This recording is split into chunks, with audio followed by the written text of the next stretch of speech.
அஸ்ஸலாமு அலைக்கும் வரஹ்மத்துல்லாஹி வபரகாத்துஹு. இது இக்கண்காட்சியின் நபி ஸல்லல்லாஹு அலைஹி வஸல்லம் அவருடைய வாழ்க்கையின் முதல் பகுதியான மக்கா வாழ்க்கை இந்த இடத்திலிருந்து நாங்கள் தொடர்ந்து உங்களுக்கு காட்சிப்படுத்த இருக்கிறோம். அந்த வகையில் இந்த பகுதியில் என்னென்ன விஷயங்கள் இருக்கின்றால், முதலாவது நபி ஸல்லல்லாஹு அலைஹி வஸல்லம் அவர்கள் நபியாக தெரிவு செய்யப்பட்டது எந்த இடத்துல எந்த நேரம் என்பதையும், அதுக்கடுத்தது நபி அவர்கள் அந்த மக்களை இஸ்லாத்துக்கு அழைப்பதற்காக வேண்டி செய்த ரகசிய பிரச்சாரம் மற்றும் பகிரங்க பிரச்சாரம், அதுக்கு பின்னால் நபி ஸல்லல்லாஹு அலைஹி வஸல்லம் அவங்களோட சஹாபாக்கள் மக்கா விட்டுவிட்டு மக்காவை விட்டுவிட்டு ஹபஷாவுக்கு ஹிஜ்ரத் செய்தார்கள் என்பதை காட்சிப்படுத்துகிறோம். நபி ஸல்லல்லாஹு அலைஹி வஸல்லம் அவர்கள் நபியாக தெரிவு செய்யப்படும் பொழுது நாங்கள் குறிப்பிட வேண்டிய ஒரு முக்கியமான இடம்தான் இந்த ஹிரா குகை என்பது. அதாவது நபி ஸல்லல்லாஹு அலைஹி வஸல்லம் அவங்க மக்களுடைய விமோசனத்துக்காக வேண்டி தியானம் செய்த ஒரு குகை தான் இந்த ஹிரா குகை. இந்த குகையில் இருக்கும் பொழுது தான் அல்லாஹு தஆலா ஜிப்ரீல் அலைஹிஸ்ஸலாத் அனுப்பி சூரத்துல் அலக்கின் முதலாவது 5 ஆயத்துகள் இறக்கி நபி ஸல்லல்லாஹு அலைஹி வஸல்லம் அவர்கள் நபியாக தெரிவு செய்யப்பட்டது இந்த இடத்துல வச்சு தான். அதாவது மக்கமா நகரத்தை, அந்த காலத்துடைய மக்கமா நகரத்தை இது காட்சிப்படுத்திக்கிறாங்க, அவ்வளோதான். சரியா? அப்போ ஆரம்பமாக இது மக்கா நகரம் அந்த நேரத்தில் எப்படி இருந்தது என்பதையும் அதில் இருக்கக்கூடிய முக்கியமான இடங்களை தான் இதில் நாங்கள் சொல்லிக்கிறோம். ஜபல் நூர், காபா, மக்காம் இப்ராஹிம், தாருன் நதுவா, நபி ஸல்லல்லாஹு அலைஹி வஸல்லம் அவருடைய வீடு, அதே போல் மக்காவில் காணப்பட்ட முக்கியமான சந்தைகள், ஜம்சம் கிணறு, அப்படி என்று சொல்லி மக்காவில் இருக்கக்கூடிய முக்கியமான இடங்களும் மக்கமா நகரம் தான் இது. இது நபி ஸல்லல்லாஹு அலைஹி வஸல்லம் அவர்கள் நபியாக தெரிவு செய்யப்பட்டதுக்கு பின்னால் அல்லாஹு தஆலா அந்த நபி அவர்களின் மூலம் எதிர்பார்த்த இஸ்லாத்தை மக்களுக்கு சொல்லும்படி சொன்னார். அந்த நேரத்தில் நபி ஸல்லல்லாஹு அலைஹி வஸல்லம் அவர்கள் ஆரம்பமாக இரகசியமான முறையில் தனக்கு மிகவும் நம்பிக்கைக்குரியவர்களிடம் மட்டும் சென்று இஸ்லாத்தை சொல்லி கொடுத்தார்கள். இப்படி இஸ்லாத்தை ஆரம்பமாக ஏற்றுக்கொண்ட முதலாவது பெண்மணி ஹதீஜா ரதியல்லாஹு அன்ஹா, முதலாவது ஆண் அபூபக்கர் ரதியல்லாஹு அன்ஹு, முதலாவது சிறுவர் அலி இப்னு அபி தாலிப் ரதியல்லாஹு அன்ஹு, முதலாவது அடிமை ஸெய்த் இப்னு ஹாரிஸா. இவங்க இஸ்லாத்தை ஏற்றுக்கொண்டதுக்கு பின்னால் இவங்களும் ரகசியமான முறையில் தாவத் செஞ்சு இன்னும் சிலர் இஸ்லாத்துக்குள்ளே அழைத்து கொண்டார்கள். அப்படி முக்கியமான அழைக்கப்பட்ட பெயர் தான் நீங்கள் காட்சிப்படுத்தியிருக்கிறோம். இப்படி யார் ஆரம்பமாக இஸ்லாத்தை ஏற்றுக்கொண்டார்களோ அவங்களுக்கு இஸ்லாமிய வரலாற்றில் அஸ்ஸாபிகூனல் அவ்வலூன் என்று சொல்லப்படும். அப்படியானவர்கள் தான் இந்த இடத்துல நாங்கள் பெயர் பலகையில் அவங்களோட பெயர்களை காட்சிப்படுத்தியிருக்கிறோம். அதற்கு பின்னால் ஒரு சிலர் இஸ்லாத்தை ஏற்றுக்கொண்டு நபி ஸல்லல்லாஹு அலைஹி வஸல்லம் அவர்களுக்கு ஒரு கூட்டம் பேசின பரவாயில்ல இடையில உங்களுக்கு. இப்போ இந்த இடையில இப்போ இங்கிட்டலாம் போனால் பரவாயில்லையா? இப்படியெல்லாம் போனால் பிரச்சனை இல்லை. அப்போ நபி ஸல்லல்லாஹு அலைஹி வஸல்லம் அவர்கள் தனிமையாக ஆரம்பித்த தாவத் இப்போ பலருடைய ஒத்துழைப்பு கிடைச்சதுக்கு பின்னால் அல்லாஹு தஆலா சொன்னான், இதை நீங்கள் பகிரங்கமாக சொல்ல வேணும். இஸ்லாத்தில் என்னென்ன விடயங்கள் போதிக்கப்படுதோ அதை நீங்கள் பகிரங்கமாக சொல்லுங்கன்னு சொன்னபோது நபி ஸல்லல்லாஹு அலைஹி வஸல்லம் அந்த பகிரங்க பிரச்சாரத்தை 3 விதமாக மேற்கொண்டார்கள். நாங்கள் அந்த வரலாறை பார்க்கும் பொழுது எங்களுக்கு விளங்கக்கூடியது அந்த 3 விடயங்கள். அதில் முதலாவது என்னென்றால் பனு ஹாஷிம்களை அழைத்தல். அதாவது அவங்களோட குடும்பத்தார்களை எல்லாம் நபி ஸல்லல்லாஹு அலைஹி வஸல்லம் அவர்கள் அழைத்து, அவங்க எல்லாம் பனு ஹாஷிம்களை எல்லாம் அழைத்து தான் நபியாக தெரிவு செய்யப்பட்டிருக்கிறேன், என்னை ஏற்றுக்கோங்க என்று சொல்லி முதலாவது தனது குடும்பத்துக்கு இஸ்லாத்தை சொன்னார்கள். ரெண்டாவது என்ன செய்தார்கள் என்றால் சஃபா மலையின் மீது என்று எழுதிக்கிறோம். அதாவது சஃபா மலை என்பது மக்காவில் இருக்கக்கூடிய ஒரு முக்கியமான ஒரு மலை. அந்த மலையின் மீது ஏறி அவங்க மக்காவில் வாழக்கூடிய அனைத்து மக்களையும் அழைத்து இஸ்லாத்தை சொன்னார்கள். அதாவது தனது குடும்பத்துக்கு சொன்னதுக்கு பிறகு குடும்பத்துக்கு இஸ்லாத்தை சொன்ன பிறகு தான் வாழக்கூடிய ஊர் மக்கள் அனைவரையும் அழைத்து இஸ்லாத்தை சொன்னார்கள். மூன்றாவது கட்டம், அவர் உலகத்துக்கே அனுப்பப்பட்ட நபி என்ற வகையில் மக்கமா நகரம் உலகத்தார் அனைவரும் வரக்கூடிய பிரதேசமாக இருந்தது. என்ன காரணம் என்று சொன்னால், ஒன்று ஹஜ்ஜுக்காக வேண்டி வருவார்கள், உம்ராவுக்காக வேண்டி வருவார்கள், அடுத்தது வியாபாரங்களுக்காக வருவார்கள். இப்படி வரக்கூடிய மக்கள் நபி ஸல்லல்லாஹு அலைஹி வஸல்லம் ஹஜ்ஜுடைய காலத்தில், அதே போல் உம்ரா செய்ய வரக்கூடியவர்கள், வியாபாரத்துக்காக வரக்கூடியவர்கள், இவர்களுக்கு சொல்லி அந்த இஸ்லாத்தை உலகத்துக்கும் பரப்பக்கூடிய ஒரு வேலையை செய்தார்கள். இது நபி ஸல்லல்லாஹு அலைஹி வஸல்லம் அவர்கள் பகிரங்க பிரச்சாரத்தை செய்த போது எவ்வாறு நடந்து கொண்டார்கள் என்பதை சுருக்கமாக இங்கே நாங்கள் உங்களுக்கு காட்சிப்படுத்திக்கிறோம்.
இந்த பகுதியில் நபி ஸல்லல்லாஹு அலைஹி வஸல்லம் அவர்களையும் இஸ்லாத்தை ஏற்றுக்கொண்ட முஸ்லிம்களையும் அன்றைய காலத்திலிருந்த முஷ்ரிக்கீன்கள் பலவிதமான நோவினைகளை கொடுத்து இஸ்லாத்தை விட்டு அவர்களை இஸ்லாத்தை விட்டு வெளியேற்றுவதற்காக முயற்சி செய்தார்கள்.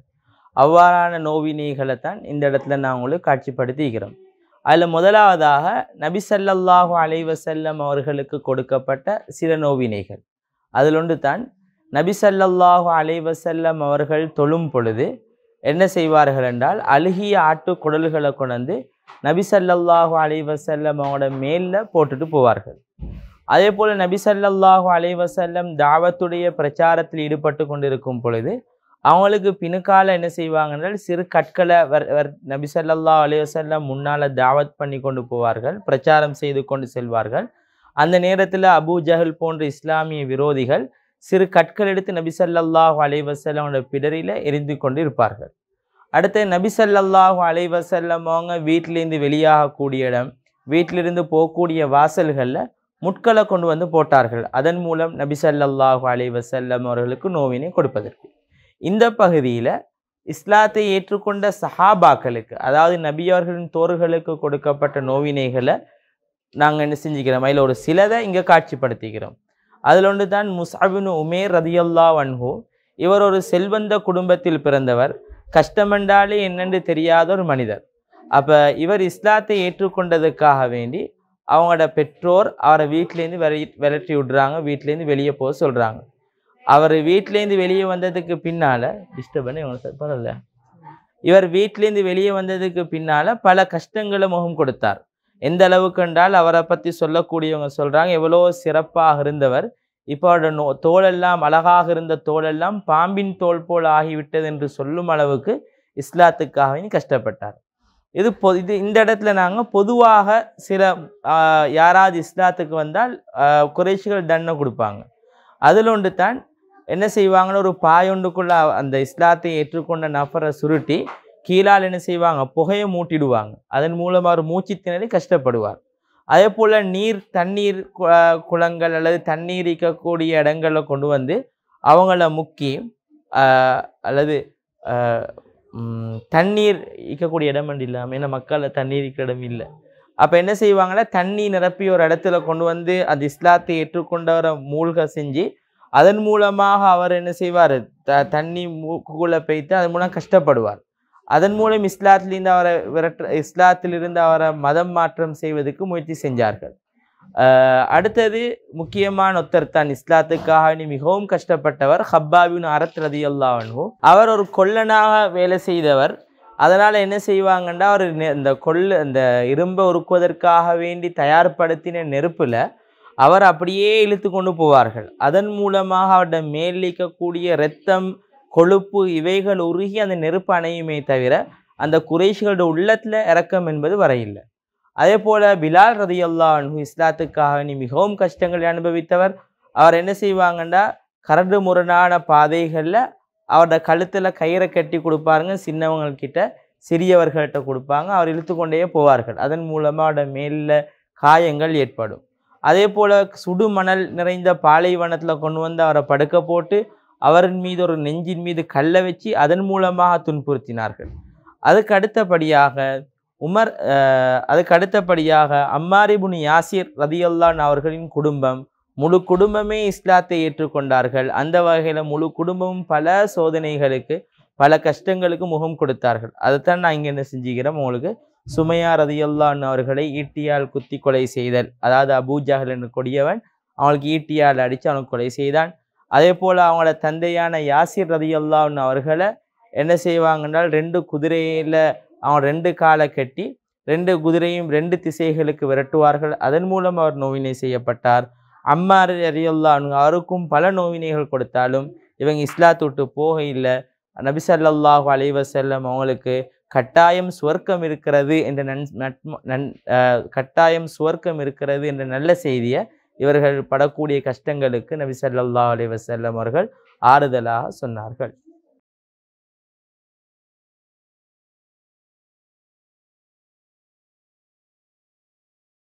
முஸ்லீம்களுக்கு முஷ்ரிக்கீன்கள் பல நோவினைகளை கொடுத்தார்கள் என்றதை நாங்கள் காட்டினோம்.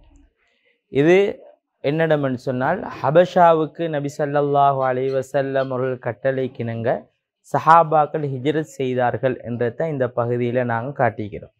அதாவது ஹபஷா என்பது மக்காவிலிருந்து ஜித்தாவுக்கு வந்து ஜித்தாவிலிருந்து ஷுஐபா என்ற துறைமுகத்தின் ஊடாக நாடு கடந்த ஒரு பயணம் தான் ஹபஷா என்பது. அப்போ இந்த ஹபஷாவுக்கான ஹிஜ்ரத் 2 தடவைகள் நடந்தீங்க. முதல் தடவையாக 16 பேர் முஷ்ரிக்கீன்களுக்கு தெரியாமல் ஹபஷாவுக்கு போனார்கள்.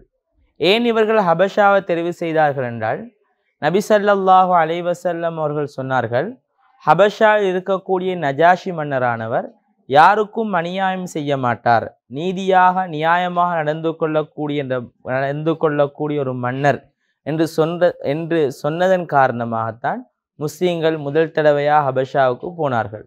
முதல் தடவையாக 16 பேர் ஹபஷாவுக்கு போனாங்க. அதில் 12 ஆண்களும் 4 பெண்களும் கலந்து கொண்டார்கள். இந்த நேரத்தில் முஷ்ரிக்கீன்களுக்கு தெரிய வந்தாலும் அவங்க அதை பெரிதாக அலட்டி கொள்ளலை. காரணம் என்னென்னால் 16 பேர் என்பது அவ்வளோ பெரிய எண்ணிக்கையாக இருக்கல. ஆனால் 2ஆம் தடவையாக 102 பேர் என்ன செஞ்சாங்க என்றால், 2ஆம் தடவையாக 101 பேர் ஹபஷாவுக்கு ஹிஜ்ரத் செய்தார்கள். 83 ஆண்களும் 18 பெண்களும் இதில் கலந்து கொண்டார்கள். இந்த தடவை முஷ்ரிக்கீன்களுக்கு கொஞ்சம் கஷ்டமாக இருந்தது. என்ன காரணம் என்று சொன்னால், எண்ணிக்கை கூடுதலாக இருந்ததுனால திரும்பவும் அந்த முஸ்லிம்களை மக்காவுக்கு அழைத்து வருவதற்காக வேண்டி நஜாஷி மன்னர்கிட்ட 2 குறைஷிகளோட தரப்பிலிருந்து 2 பேரை அனுப்பி வைத்தார்கள். அவர்கள்தான் அம்ர் இப்னு ஆஸ் ரலியல்லாஹு அன்ஹும் அப்துல்லா இப்னு ரபியா ரலியல்லாஹு அன்ஹும். இவங்க அந்த நேரத்தில் இஸ்லாத்தை ஏற்றுக்கொண்டிருக்கல. இவங்க மன்னர் சபைக்கு வந்து முஸ்லீம்களை பற்றி பல குற்றச்சாட்டுகளை சொன்னதுக்கு பின்னால் நஜாஷி மன்னர் என்ன செய்கிறார் என்றால், முஸ்லீம்கள் சார்பாக ஒத்தரை அழைச்சி பேசுகிறார். அவர் ஜாஃபர் இப்னு அபி தாலிப் ரலியல்லாஹு அன்ஹு அவர்கள் முஸ்லீம்கள் சார்பாக நஜாஷி மன்னருக்கு பதில் சொல்ல வந்தார். அந்த நேரத்தில் இவர்கள் சொன்ன விஷயங்களை மறுத்து நபி ஸல்லல்லாஹு அலைஹி வஸல்லம் எவ்வாறான மார்க்கத்தை கொண்டு வந்தார், ஈசா அலைஹிஸ்ஸலாத்தை பற்றி இஸ்லாமிய கொள்கை என்ன, கோட்பாடு என்ன என்பவைகளை நஜாஷி மன்னருக்கு தெளிவுபடுத்தியதுக்கு பின்னால் நஜாஷி மன்னர் விளங்கினார், முஸ்லீம்களின் பக்கம் உண்மை இருக்கிறது. இவங்க 2 பேரும் அதாவது முஸ்லீம்களை பற்றி பொய்யான தகவல்களை தந்தார்கள் என்பதற்காக வேண்டி இவங்க 2 பேரையும் திரும்பவும் மக்காவுக்கு போகுமாறு சொல்லிவிட்டு முஸ்லீம்கள் தொடர்ந்தும் தனது நாட்டில் நிம்மதியாக வாழலாம் என்று அனுமதி வழங்கினார். அதுதான் இந்த பகுதியில் நாங்கள் உங்களுக்கு காட்சிப்படுத்தி இருக்கிறோம்.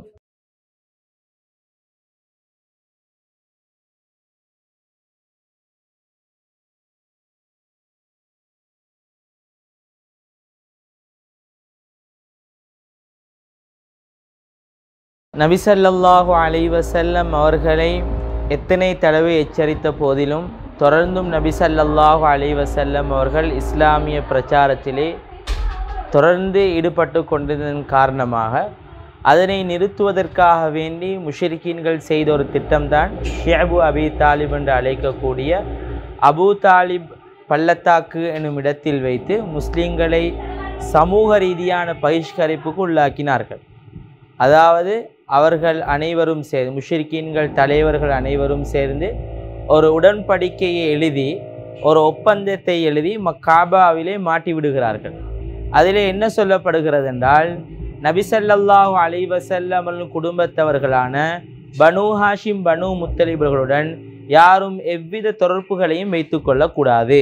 எவ்வித தொடர்பு எனும் பொழுது திருமணம் செய்யக்கூடாது, கொடுக்கல் வாங்கல் செய்யக்கூடாது, அதுபோல் அவர்கள் உட்காரக்கூடாது, அவர்களுடன் சாப்பிடக்கூடாது என்று சொல்லி எல்லா வகையிலும் சமூகத்திலிருந்து நபி ஸல்லல்லாஹு அலைஹி வஸல்லம் குடும்பத்தவர்களான பனு ஹாஷிம்களும் பனு முத்தலிபுகளும் சமூக ரீதியான பகிஷ்கரிப்புக்கு உள்ளானார்கள்.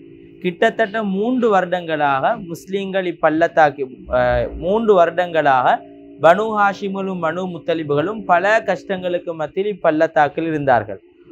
சாப்பிடுவதற்கு சரியான சாப்பாடு கிடைக்காமல் குழந்தைகள் அழக்கூடிய சத்தம் பாதையில் செல்லக்கூடிய கேட்கும் அளவுக்கு பல கஷ்டங்களை முஸ்லிம்கள் அனுபவித்தார்கள்.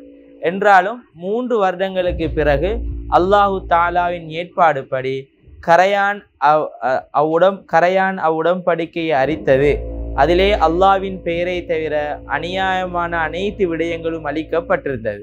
இதன் பின்னர் நபி ஸல்லல்லாஹு அலைஹி வஸல்லம் அவர்களும் அவர்களின் குடும்பத்தவர்களான பனு ஹாஷிம் பனு முத்தலிபுகளும் அப்பள்ளத்தாக்கிலிருந்து வெளியேறினார்கள். நபி ஸல்லல்லாஹு அலைஹி வஸல்லம் அவர்களின் வாழ்க்கையின் மிகவும் துன்பகரமான ஒரு காலப்பகுதிக்கு வந்திருக்கிறோம். அதாவது அரபு மொழியில் ஆமுல் ஹுசன், துக்கத்தின் வருடம் என்று சொல்வார்கள். அதாவது நபி ஸல்லல்லாஹு அலைஹி வஸல்லம் அவர்களுக்கு உறுதுணையாக இருந்த பக்கபலமாக இருந்த அவர்களின் மனைவியார் ஹதீஜா நாயியும் அவர்களின் சிறிய தந்தையான அபூ தாலிபும் மரணமே இதற்கான காரணமாகும். நபி ஸல்லல்லாஹு அலைஹி வஸல்லம் அவர்களுக்கு எல்லா சந்தர்ப்பங்களிலும் ஆறுதல் சொல்லக்கூடியவராக அவரது மனைவி ஹதீஜா நாயி இருந்தார். அதே போன்று குறைஷிகளிலிருந்து வரக்கூடிய பிரச்சனைகளை தடுக்கக்கூடிய சுவராக அபூ தாலிப் காணப்பட்டார். இவர்கள் இருவரும் ஒரே வருடத்தில் தொடர்ந்து அடுத்தடுத்து மரணமானது நபி ஸல்லல்லாஹு அலைஹி வஸல்லம் அவர்களுக்கு பெரிய கஷ்டத்தையும் கவலையும் ஏற்படுத்தியது. அதனை காட்டும் விதமாகத்தான் கவலையின் காரணமாக வடியும் கண்ணீரை கொண்ட ஒரு கவலையின் காரணமாக அழக்கூடிய ஒரு கண்ணையும், அதே போல் பாலத்தில் பயணிக்கக்கூடியவர் இடைநடுவிலே அப்பாலம் உடைந்து விழுந்தால் எவ்வாறு இருக்குமோ அதே போன்ற நிலைமையில் நபி ஸல்லல்லாஹு அலைஹி வஸல்லம் அவர்கள் தவித்தார்கள் என்பதை இங்கு காட்சிப்படுத்தி இருக்கிறோம். அதே போன்று நபி ஸல்லல்லாஹு அலைஹி வஸல்லம் ஒரு உணர்வு எவ்வாறு இருந்திருக்கலாம் என்பதனை தெளிவுபடுத்துவதற்காக வேண்டி இச்சித்திரங்களை நாங்கள் காட்சிப்படுத்தி இருக்கிறோம்.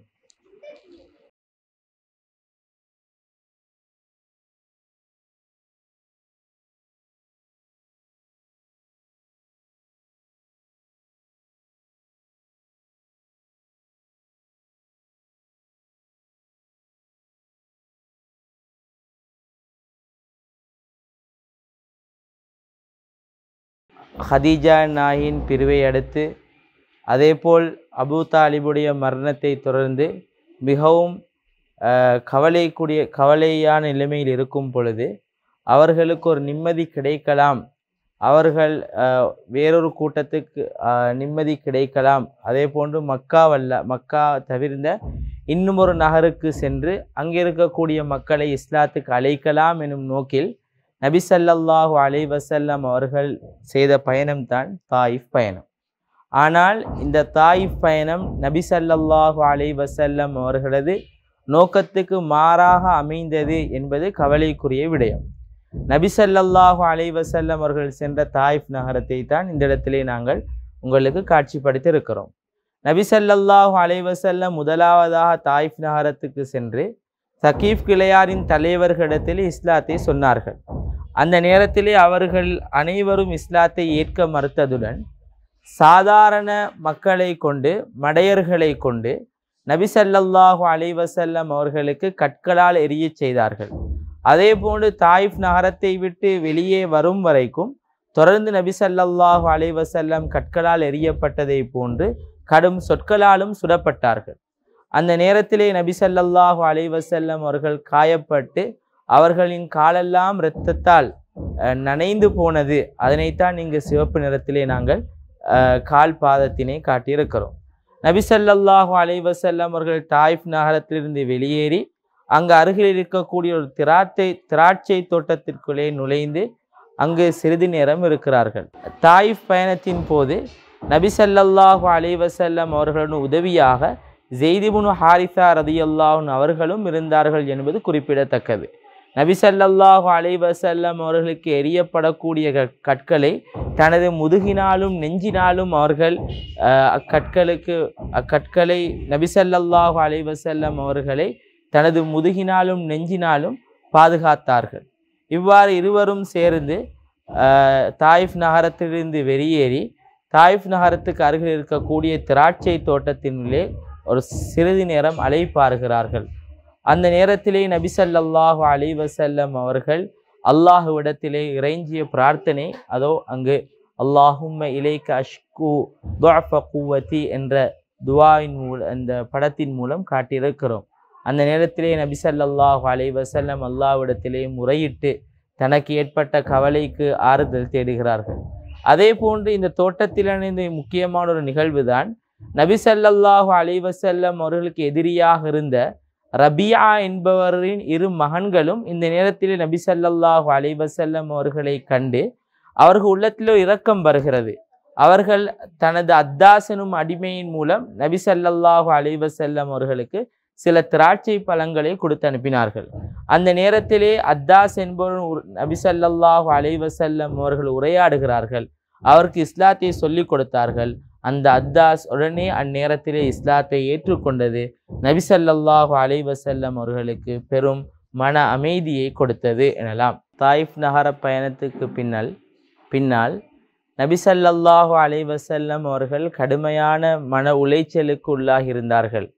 ஒரு பக்கத்தில் அவர்களது நேசர்களான தனது மனைவி ஹதீஜா நாயின் மரணம், அபூ தாலிபின் மரணம், தாயிஃபில் ஏற்பட்ட சம்பவம் இவைகளால் கவலையிருந்த நபி ஸல்லல்லாஹு அலைஹி வஸல்லம் அவர்களை ஆறுதல் படுத்தும் முகமாக நடைபெற்ற ஒரு நிகழ்வு தான் அல் இஸ்ரா வல் மிஅராஜ் என்று சொல்லப்படக்கூடிய நிகழ்வு. அல் இஸ்ரா என்று சொன்னால் நபி ஸல்லல்லாஹு அலைஹி வஸல்லம் அவர்கள் மக்காவிலிருந்து மதீனாவுக்கு நபி ஸல்லல்லாஹு அலைஹி வஸல்லம் அவர்கள் மக்காவிலிருந்து மஸ்ஜிதுல் அக்ஸாவை நோக்கி சென்ற பயணம் அல் இஸ்ரா என்று சொல்லப்படும். மஸ்ஜிதுல் அக்ஸாவிலிருந்து 7 வானங்களையும் தாண்டி சிதரத்துல் முன்தஹா வரைக்கும் சென்ற பயணம் அல் மிஅராஜ் என்று சொல்லப்படும். இது நுபுவத் 10ஆம் ஆண்டு நடைபெற்ற ஒரு நிகழ்வாகும். இந்நிகழ்வின் போது இந்நிகழ்வு ஒரே நாளில் நடைபெற்றது என்பதும் அதே போன்று நபி ஸல்லல்லாஹு அலைஹி வஸல்லம் அவர்கள் தனது உடலாலும் உயிராலும் இந்த பயணத்தை மேற்கொண்டார்கள் என்பதும் குறிப்பிடத்தக்க விடயமாகும். இங்கு நாங்கள் காபாவை காட்சிப்படுத்தியிருக்கிறோம். அதாவது மஸ்ஜிதுல் ஹராமிலிருந்து மஸ்ஜிதுல் அக்ஸாவுக்கு நபி ஸல்லல்லாஹு அலைஹி வஸல்லம் அவர்கள் சென்றார்கள்.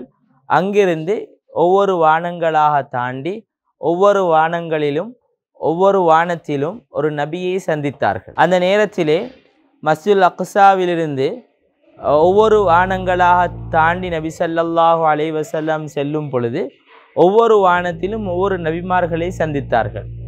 முதலாவது வானத்திலே ஆதம் அலைஹிஸ்ஸலாம் அவர்களையும், 2வது வானத்திலே ஈசா அலைஹிஸ்ஸலாம் மற்றும் யஹ்யா அலைஹிஸ்ஸலாம் அவர்களை சந்தித்தார்கள். 3வது வானத்தில் நபி யூசுப் அலைஹிஸ்ஸலாம் அவர்களையும், 4வது வானத்திலே நபி இத்ரீஸ் அலைஹிஸ்ஸலாம் அவர்களையும், 5வது வானத்தில் நபி ஹாரூன் அலைஹிஸ்ஸலாம் அவர்களையும், 6வது வானத்தில் அவரது சகோதரர் மூசா அலைஹிஸ்ஸலாம் அவர்களையும், 7வது வானத்திலே நபி இப்ராஹிம் அலைஹிஸ்ஸலாம் அவர்களையும் சந்தித்து பிறகு சிதரத்துல் முன்தஹா வரைக்கும் சென்று அல்லாஹுடன் உரையாடிவிட்டு வந்தார்கள். அந்த நேரத்திலே அவர்களுக்கு பரிசாக அல்லாஹு தாலா தொழுகையை கொடுத்தான். அதைத்தான் நாங்கள் இங்கு ஒரு பரிசு போன்று காட்சிப்படுத்தியிருக்கிறோம். அதாவது நபி ஸல்லல்லாஹு அலைஹி வஸல்லம் அவர்களுக்கு அல்லாஹ்வினால் கொடுக்கப்பட்ட பரிசு ஆரம்பமாக 50 வேளை தொழுகை நேரம் வழங்கப்பட்டது. அதுக்கு பிறகு மூசா அலைஹிஸ்ஸலாம் அவர்கள் ஆலோசனை கேட்ப நபி ஸல்லல்லாஹு அலைஹி வஸல்லம் அல்லாஹ்விடம் கேட்டு அது 5 நேர தொழுகையாக மாற்றப்பட்டது. என்றாலும் அதனுடைய கூலி 50 நேரமாகும் என்பதும் குறிப்பிடத்தக்க விடயமாகும். இந்நிகழ்வின் போது நபி ஸல்லல்லாஹு அலைஹி வஸல்லம் அவர்கள் சுவர்க்கத்தையும் கண்டார்கள். சுவர்க்கத்தில் கிடைக்கக்கூடிய இன்பங்களையும் நரகத்தையும் நரகத்தில் கிடைக்கக்கூடிய தண்டனைகளையும் கண்டார்கள் என்பதும் குறிப்பிடத்தக்க விடயமாகும்.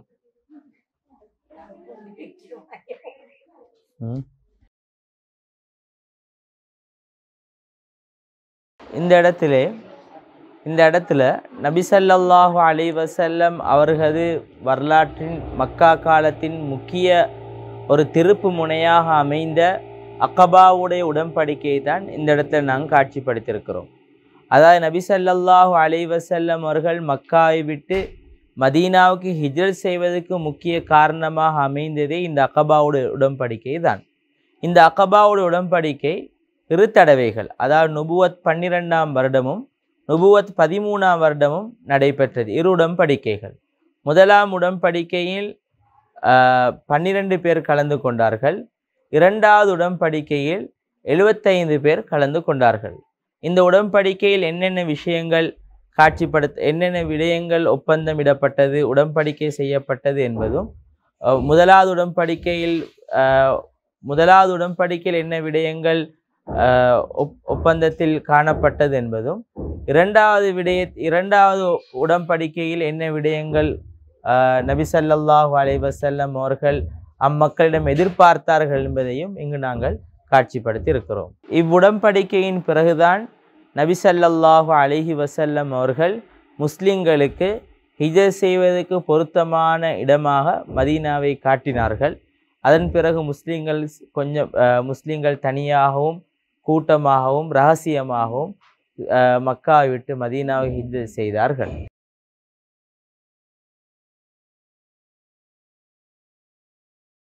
நபி ஸல்லல்லாஹு அலைஹி வஸல்லம் அவர்களும் ஒரு நாள் முஸ்லிம்கள் கொஞ்சம் கொஞ்சமாக மக்காவை விட்டு சென்றது. ஒரு நாள் நபி ஸல்லல்லாஹு அலைஹி வஸல்லம் அவர்களும் மக்காவை விட்டு சென்று விடுவார்கள் என்பதை முஷ்ரிக்கீன்களுக்கு உணர்த்தியது. அதன் அடிப்படையில் முஷ்ரிக் தலைவர்கள் ஒன்று கூடி நபி ஸல்லல்லாஹு அலைஹி வஸல்லம் அவர்களுக்கு என்ன செய்யலாம் என்பதற்காக வேண்டி கூடிய இடம்தான் தாருன் நதுவா. அதாவது தாருன் நதுவா என்பது முக்கியமான ஆலோசனை நடைபெறக்கூடிய இடம் என்பதை இதுக்கு முன்னரே நீங்கள் பார்த்திருப்பீர்கள். இந்நேரத்திலே பல கருத்துக்கள் சொல்லப்பட்ட போதிலும், பல ஆலோசனைகள் சொல்லப்பட்ட போதிலும், கடைசியாக அபூஜஹல் சொன்ன ஆலோசனை தான் ஏற்றுக்கொள்ளப்பட்டது. அபூஜஹல் சொன்னார், குறைஷி கூட்டத்தில் இருக்கக்கூடிய ஒவ்வொரு குடும்பத்தார், முக்கியமான ஒவ்வொரு கோத்திரத்தில் இருக்கக்கூடிய ஒருவர் நபி ஸல்லல்லாஹு அலைஹி வஸல்லம் அவர்களின் வீட்டை சுற்றியிருப்பார். அவர்கள் அனைவரும் சேர்ந்து ஒரே அடியாக நபி ஸல்லல்லாஹு அலைஹி வஸல்லம் அவர்களை கொலை செய்து விடுவார். இதன் மூலம் பனு ஹாஷிம் பனு முத்தலிபுகளுக்கு ஒருவர் கொலை செய்தால் அவரை பழிவாங்க முடியும். இவ்வாறு பல கோத்திரத்தை சேர்ந்த வாலிபர்கள் சேர்ந்து நபி அவர்களை கொலை செய்தால் யாரையும் பழிவாங்க முடியாது. மாற்றமாக அது குற்றப்பரிகாரமாக ஏதாவது பெற்றுக்கொள்ளத்தான் முடியும், அதற்கு பாரமாக கொலை செய்ய முடியாது என்று சொன்ன அபூஜஹலின் கருத்து ஏற்றுக்கொள்ளப்பட்டு இச்சபை கலைந்து சென்றது என்பதனை தான் இங்கு நாங்கள் காட்டியிருக்கிறோம். இது நபி ஸல்லல்லாஹு அலைஹி வஸல்லம் அவர்கள் ஹிஜ்ரத் செய்த நுபுவத் 13ஆம் ஆண்டு நடைபெற்ற நிகழ்வாகும்.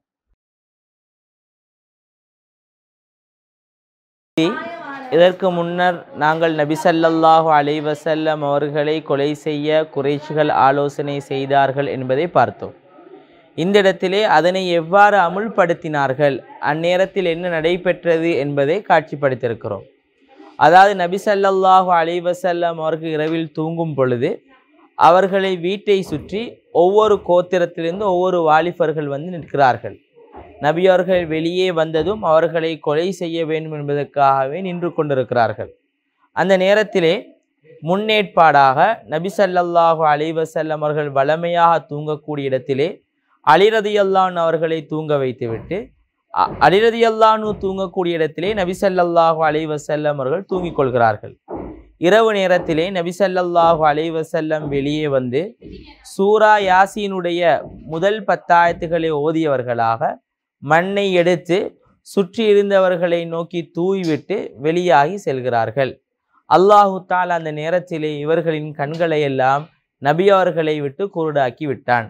நபி அவர்கள் வெளியே சென்றதுக்கு பின்னர் அவர்கள் பார்க்கிறார்கள், உள்ளே நபி அவர்கள் தூங்குகிறார்கள். அதாவது நபி அவர்கள் தூங்கவில்லை, தூங்கி கொண்டிருப்பவர் அலி. அவர்கள் நினைக்கிறார்கள் நபி அவர்கள் தூங்கி கொண்டிருக்கிறார்கள் என்று. காலை வேளையிலே அதிலிருந்து அலி அனுப்பினதுக்கு பின்னர் தான் அவர்கள் கை செய்தப்பட்டார்கள். எங்கள் அனைவரையுமே நபி ஸல்லல்லாஹு அலைஹி வஸல்லம் தாண்டி செல்லும் பொழுது நாங்கள் அவர்களை காணவில்லை என்று சொல்லி. இது அனைத்தும் அல்லாஹ்வுடைய ஏற்பாடாக இருந்தது. நபி ஸல்லல்லாஹு அலைஹி வஸல்லம் சரியான முறையில் திட்டமிட்டு அங்கிருந்து வெளியாகி அபூபக்கர் ரலியல்லாஹு அன்ஹு அவர்களுக்கு வீட்டுக்கு செல்கிறார்கள். அங்கிருந்து தௌர் குகையை நோக்கி செல்கிறார்கள். இதன் தொடரை அடுத்து உங்களுக்கு நாங்கள் காட்டுவோம். ஹிஜ்ரத் என்பது நபி ஸல்லல்லாஹு அலைஹி வஸல்லம் அவர்களின் வாழ்க்கையில் நடைபெற்ற ஒரு முக்கியமான நிகழ்வாகும். இஸ்லாமிய வரலாற்றிலும் ஒரு முக்கியமான நிகழ்வாகும். அதன் ஆரம்பமாக இங்கே நாங்கள் நபி ஸல்லல்லாஹு அலைஹி வஸல்லம் ஹிஜ்ரத்தின் போது சென்ற பாதையை மாத்திரம் காட்டியிருக்கிறோம். அதாவது இங்கு 2 நிறங்கள், வெள்ளை நிறத்திலும் பச்சை நிறத்திலும் விளக்குகள் ஒளிர செய்யப்பட்டுள்ளன. வழமையாக யாராவது மக்காவிலிருந்து மதீனா செல்வதாக இருந்தால் அந்த வெள்ளை நிற விளக்கு பத்தக்கூடிய பாதையில் தான் செல்லுவார்கள். நபி ஸல்லல்லாஹு அலைஹி வஸல்லம் குறைஷிகளின் கவனத்தை திருப்பும் முகமாக வேறெங்கேயாவது நபி ஸல்லல்லாஹு சென்றிருக்கலாம் என்று எண்ணும் வகையில் வழமையான பாதைக்கு மாற்றமாக இந்த பச்சை நிறத்தில் விளக்குகள் எரியக்கூடிய பாதையினூடாக மக்காவிலிருந்து வெளியாகி மதீனாவை சென்றடைந்தார்கள் என்பதை தான் இங்கு நாங்கள் 2 விளக்குகள் மூலம் உங்களுக்கு காட்சிப்படுத்தி இருக்கிறோம்.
ஹிஜ்ரத்தின் போது நபி ஸல்லல்லாஹு அலைஹி வஸல்லம் அவர்களின் ஹிஜ்ரத்தின் போது நடைபெற்ற முக்கியமான சில விடயங்களும் அவர்கள் தங்கிய சில இடங்களும் தான் இங்கு நாங்கள் உங்களுக்கு காட்சிப்படுத்தி இருக்கிறோம்.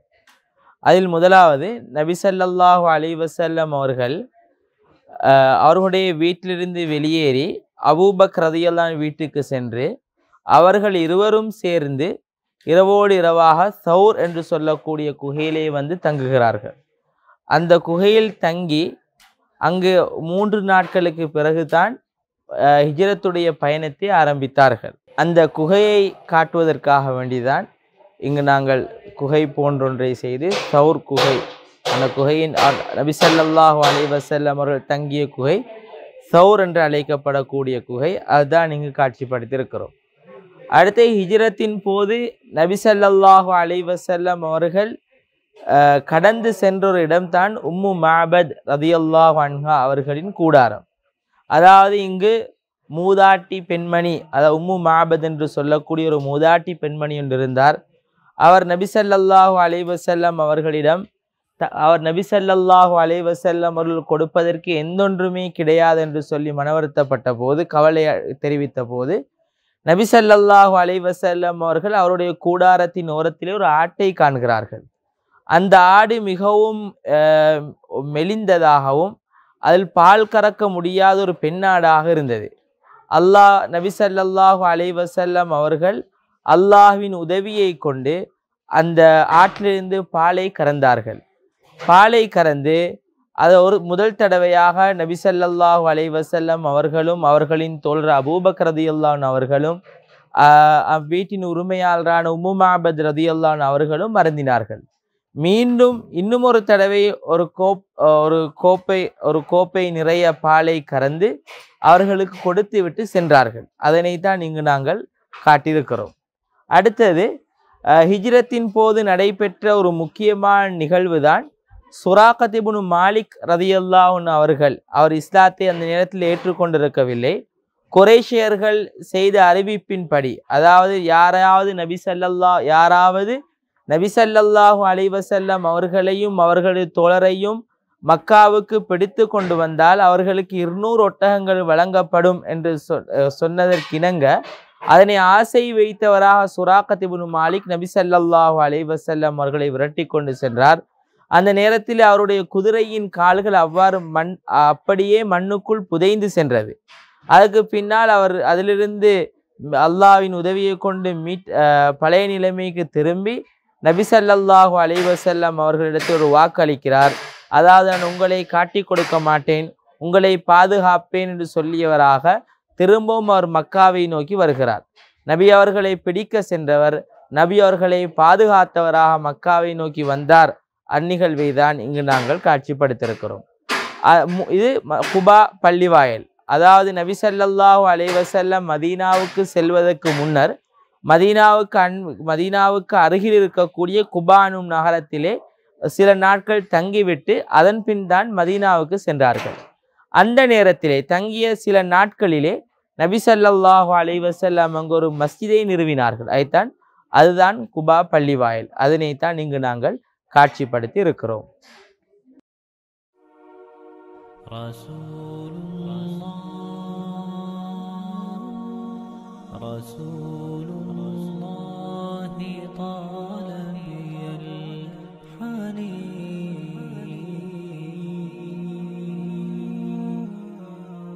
நாஸ் கலாசார நிலையம் மற்றும் தாருல் குர்ஆன் லிபராஇமில் ஈமான் இணைந்து நடத்தும் முஹம்மது நபி ஸல்லல்லாஹு அலைஹி வஸல்லம் அவர்களின் வாழ்க்கை வரலாறு தொடர்பான மாபெரும் கண்காட்சி 2024. கண்காட்சியின் உள்ளடக்கங்கள் ஜாஹிலிய கால மக்களின் வாழ்க்கை முறையும் அவர்களுடனான நபி அவர்களின் தொடர்பும், முஹம்மது நபி ஸல்லல்லாஹு அலைஹி வஸல்லம் அவர்கள் மக்கா வாழ்வில் எதிர்கொண்ட துன்பங்களும் சவால்களும், முஹம்மது நபி ஸல்லல்லாஹு அலைஹி வஸல்லம் அவர்களின் மதீனா வாழ்வும் வெற்றிகளும், முஹம்மது நபி ஸல்லல்லாஹு அலைஹி வஸல்லம் அவர்களின் ஆளுமை மிக்க வாழ்வியல் கலைகளும் தத்துவங்களும், இன்னும் பல பயன்மிக்க அம்சங்களுடன் மார்ச் மாதம் 1ஆம் தேதி தொடக்கம் 4ஆம் தேதி வரை காலை 9 மணி முதல் இரவு 8 மணி வரை. நுழைவு கட்டணம் ரூபாய் 100 மட்டுமே.